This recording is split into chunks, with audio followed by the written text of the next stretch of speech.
हाँ जी, अस्सलाम वालेकुम। कैसे हैं आप सब? उम्मीद है आप सब खैरियत से होंगे।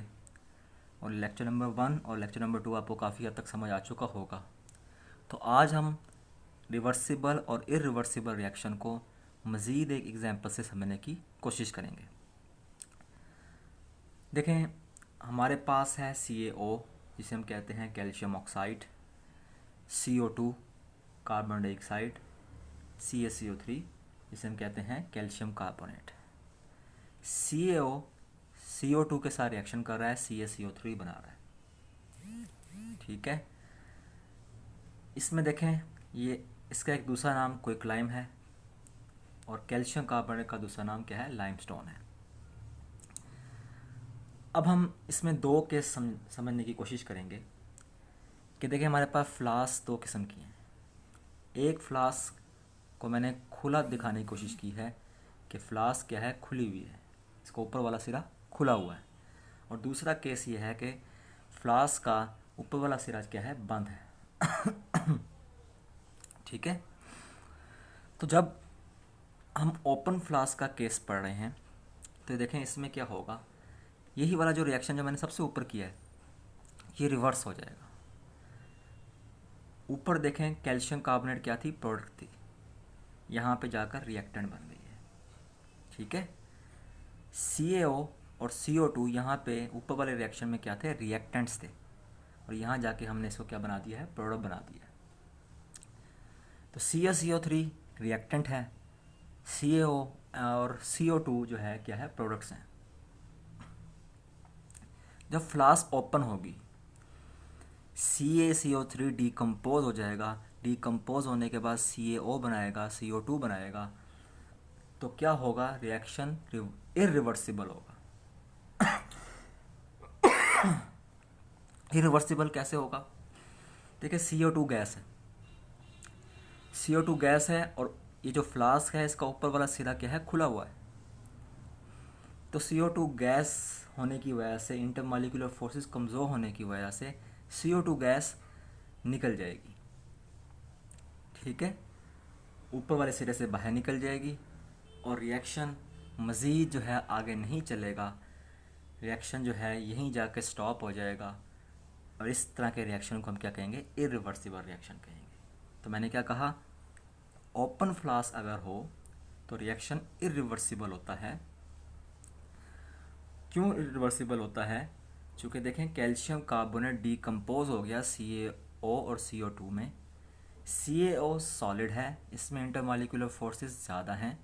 और CO2 गैस जो है गैस है, तो इसमें इंटरमॉलिक्यूलर फोर्सेस कमज़ोर हैं, तो गैस बाहर निकल जाएगी।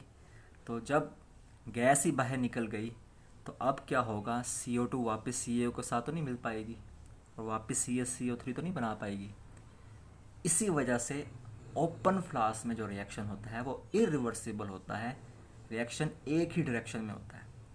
अब हम आते हैं क्लोज फ्लास्क की तरफ। क्लोज फ्लास्क में देखें, हमने जो है ये बंद कर दिया है, ऊपर वाला सिरा बंद कर दिया है। CaCO3 डिकम्पोज होगा CaO में और CO2 में, दो चीज़ें बन गई। अब जो गैस बननी थी वो तो हल्की थी। ठीक है, हल्की होने की वजह से उसने ऊपर से निकलना था, लेकिन हमने तो ऊपर से रास्ता ही बंद कर दिया है। ठीक है, यहाँ से हमने क्या कर दिया? रास्ता बंद कर दिया है। तो क्या होगा? CaO और CO2 दोबारा आपस में मिलेंगे और क्या बना देंगे? CaCO3 बना देंगे। तो पता ये लगा कि जो हमारी क्लोज फ्लास्क होती है उसमें दोनों रिएक्शन हो रहे होते हैं। रिएक्शन दोनों सिंक में हो रहा होता है। ठीक है, फॉरवर्ड रिएक्शन में भी रिएक्शन हो रहा होता है और रिवर्स रिएक्शन में भी रिएक्शन हो रहा होता है। इसका मतलब रिएक्शन कौन सा होता है? रिवर्सिबल होता है। तो मैंने यहाँ से आपको दो चीज़ें समझाने की कोशिश की है। नंबर एक, कि ओपन फ्लास्क में रिएक्शन इरिवर्सिबल होता है और जो है क्लोज फ्लास्क में जो रिएक्शन होता है वो कौन सा होता है? रिवर्सिबल होता है। लेकिन इसमें आपको ये भी देखना है कि हमारे रिएक्टेंट्स एंड प्रोडक्ट्स जो हैं कि कंपोनेंट कौन सी फेस में है, कौन सी स्टेट में है, सॉलिड स्टेट में है या लिक्विड स्टेट में है या गैस स्टेट में है। क्योंकि गैस स्टेट में होने की वजह से गैस बड़ी आसानी से निकल सकती है।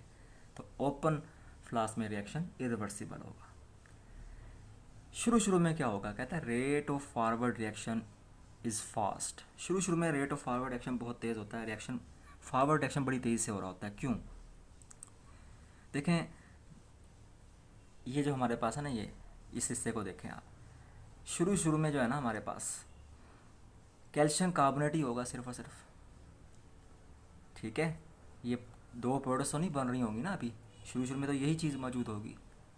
इसकी कंसंट्रेशन ज़्यादा होने की वजह से शुरू में क्या होगा, रेट ऑफ फॉरवर्ड रिएक्शन ज़्यादा होगा, चूँकि इसकी मिकदार ज़्यादा होगी और ये अभी बना ही नहीं होगा या इसकी मिकदार अभी कम होगी, ठीक है।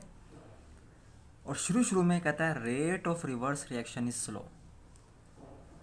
Rate of reverse reaction slow क्यों होगा? चूँकि देखें इसकी मिकदार ना होने के बराबर होगी, चूँकि शुरू में रिएक्टेंट्स ही रिएक्टेंट्स होते हैं, प्रोडक्ट्स नहीं होते।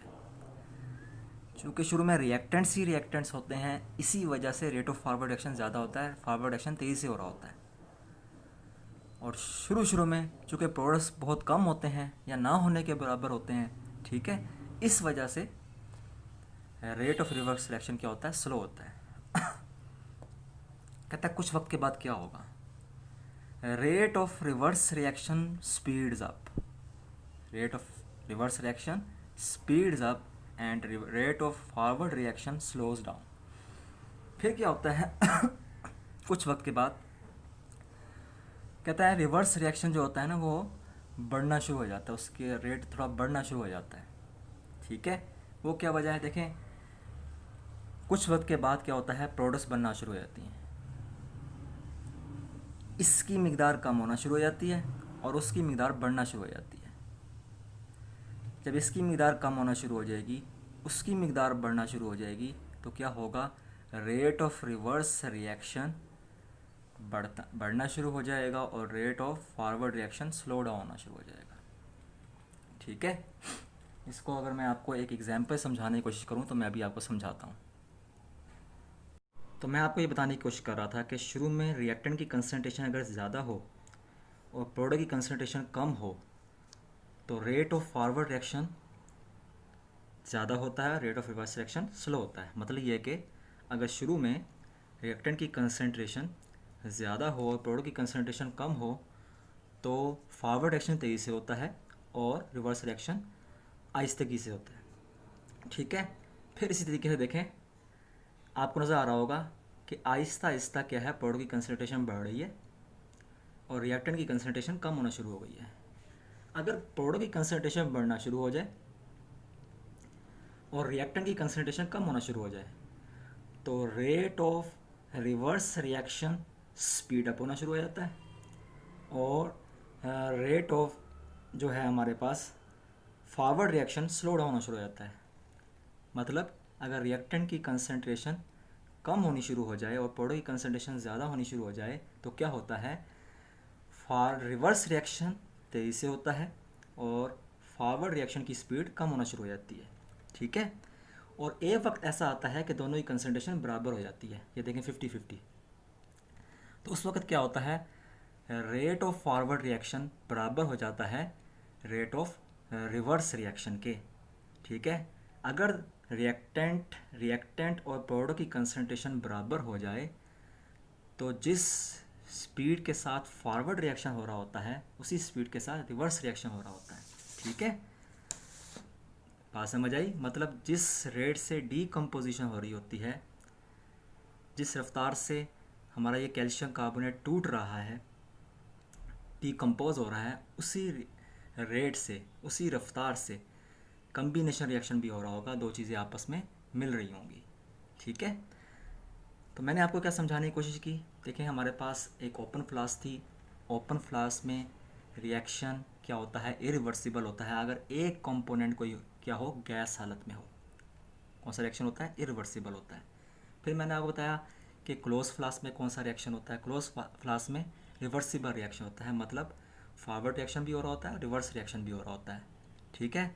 जो कि हम उसमें गैस को निकलने का जो है कोई रास्ता नहीं देते हैं, उसका रास्ता बंद कर देते हैं। फिर मैंने कहा कि शुरू में फॉरवर्ड रिएक्शन तेज़ होता है, रिवर्स रिएक्शन स्लो होता है। उसकी वजह क्या है, शुरू में रिएक्टेंट की कंसनट्रेशन ज़्यादा होती है और प्रोडक्ट की कंसनट्रेशन कम होती है। फिर क्या होता है, कुछ देर के बाद रेट ऑफ रिवर्स रिएक्शन जो होता है स्पीड अप होना शुरू हो जाता है और rate of reverse reaction forward reaction slow down होना शुरू हो जाता है। रिवर्स रिएक्शन स्पीड अप और फॉरवर्ड रिएक्शन स्लोज डाउन। उसकी वजह क्या है, रिएक्टेंट की कंसनट्रेशन कम होना शुरू हो जाती है और प्रोडक्ट की कंसनट्रेशन ज़्यादा होनी शुरू हो जाती है। प्रोडक्ट की कंसनट्रेशन ज़्यादा होने की वजह से रिवर्स रिएक्शन स्पीड अप होना शुरू हो जाता है और फॉरवर्ड रिएक्शन स्लो डाउन होना शुरू हो जाता है। ठीक है। फिर मैंने आपको कहा कि एक वक्त ऐसा आता है कि दोनों का रेट बराबर हो जाता है। वो कब होता है, जब दोनों की कंसनट्रेशन बराबर हो जाती है।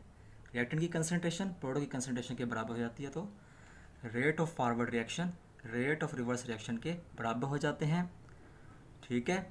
और रेट ऑफ कॉम्बिनेशन किसके बराबर हो जाता है, रेट ऑफ डीकम्पोजिशन के बराबर हो जाता है। तो आई थिंक आज आपको दूसरी एग्जांपल भी समझ आ चुकी होगी। तो अगर कोई क्वेश्चन होगा ज़रूर आप मुझसे कमेंट बॉक्स में पूछ सकते हैं। बहुत बहुत शुक्रिया।